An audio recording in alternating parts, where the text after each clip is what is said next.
بسم اللہ الرحمن الرحیم۔ السلام علیکم۔ روزانہ واقعات سننے کے لیے اس چینل کو سبسکرائب کریں۔ حضرت سعودی عرب کا ایک گاؤں لینا عہد قبل از تاریخ کے کئی عجائبات پر مشتمل ہے۔ یہاں حضرت سلیمان علیہ السلام کے لشکر کے لیے جنات کے کھودے ہوئے 300 کنویں بھی ہیں۔ ان میں سے بیشتر اگرچہ ناکارہ ہو چکے ہیں، مگر 20 کنووں سے اب بھی لوگ میٹھا پانی حاصل کرتے ہیں۔ جنات نے یہ کنویں زمین کے بجائے سخت ترین چٹانوں کو توڑ کر بنائے تھے، جس پر اب بھی ماہرین حیران ہیں۔ ان عجائبات کو دیکھنے کے لیے دور دور سے سیاح اس علاقے کا رخ کرتے ہیں۔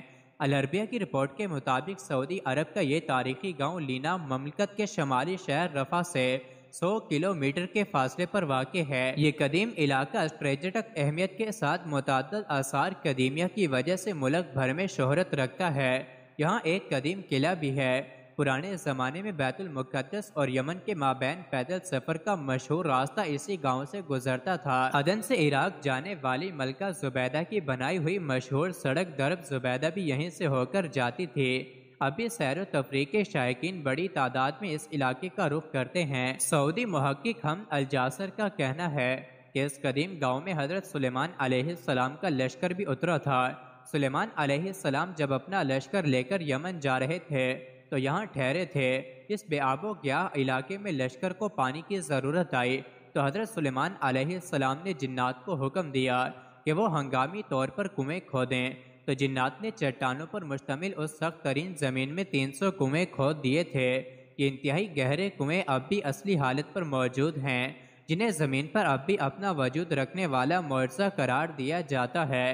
جنات نے چٹانوں کو کاٹنے کے لیے ڈرل مشین کی طرح کوئی آلہ استعمال کیا تھا، جس کے نشانات اب بھی کنووں کے چاروں اطراف واضح طور پر دیکھے جا سکتے ہیں۔ ماہرین اس پر تحقیق کر رہے ہیں کہ جنات نے آخر کس طرح ان سخت ترین چٹانوں کو 60 سے 80 میٹر گہرائی تک کاٹا تھا، اور انہوں نے کون سے آلات کی مدد حاصل کی تھی۔ اگرچہ ان 300 میں سے اس وقت صرف 20 کنویں ہی کارآمد رہ گئے ہیں، تاہم سارے کنووں کے نشانات اب بھی یہاں موجود ہیں۔ ان کنووں کو دیکھنے والا ہر شخص حیرت زدہ ہو کر رہ جاتا ہے۔ تاریخی روایات کے مطابق جب حضرت سلیمان علیہ السلام اپنے لاؤ لشکر سمیت یمن جا رہے تھے تو وہ یہاں دوپہر کے کھانے کے لیے اترے تھے۔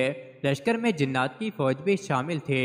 جب لوگ پیاسے ہوئے تو حضرت سلیمان علیہ السلام نے جنات کی فوج کے کمانڈر سبتر کی طرف دیکھا تو وہ ہنس رہا تھا۔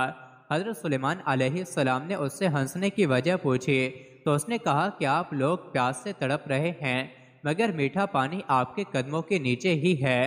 حضرت سلیمان علیہ السلام نے سبتر کو پانی نکالنے کا حکم دیا تو تھوڑی دیر میں ہی اس نے اپنی فوج کی مدد سے 300 کنویں کھود دیے، اور سیدنا سلیمان علیہ السلام کا پورا لشکر سیراب ہو گیا۔ معروف مورخ یاقوت حموی کے دور تک یہ سارے کنویں میٹھے پانی سے لبالب بھرے ہوئے تھے۔ یاقوت حموی نے اپنی مشہور کتاب معجم البلدان میں لکھا ہے کہ لینا عراق کے شہر واسط سے مکہ مکرمہ جاتے ہوئے 7ویں منزل پر آتا ہے۔ یہ علاقہ اپنے میٹھے پانی کے کنووں کی وجہ سے شہرت رکھتا ہے۔ ان کنووں کی وجہ سے یہ علاقہ بعد میں ایک تجارتی مرکز بن گیا تھا، جہاں عراق اور عرب کے تاجر منڈیاں لگاتے۔ نجد سمیت سعودی عرب کے شمالی علاقوں کے لوگ یہاں آ کر خریداری کرتے۔ تاجر اپنے سامان تجارت کو یہیں اگلے سیزن تک محفوظ کے لیے پہاڑوں پر بنے بڑے بڑے گوداموں میں رکھتے، جنہیں سیاہ بیت کہا جاتا ہے۔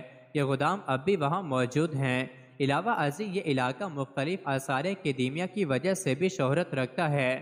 سعودی حکومت نے یہاں ایک شاہی قلعہ بھی تعمیر کرایا ہے۔ 1354 ہجری میں تعمیر ہونے والے اس قلعے کو گارے، پتھروں اور لکڑی سے بنایا گیا ہے۔ واضح رہے کہ حضرت سلیمان علیہ السلام کو حق تعالی نے جنات پر بھی حکومت دی تھی۔ جنات نے ان کے حکم سے بیت المقدس کی تعمیر میں حصہ لیا تھا، اور دور دراز سے پتھر اور سمندر سے موتیاں نکال کر لاتے تھے۔ ان کی تعمیر کردہ عمارتیں اب بھی موجود ہیں۔ اس کے علاوہ بھی حضرت سلیمان علیہ السلام جنات سے بہت سے کام لیتے تھے، جس کا ذکر قرآن کریم میں بھی واضح طور پر کیا گیا ہے۔ مزید ایسی ہی ویڈیوز کے لیے چینل کو ضرور سبسکرائب کریں۔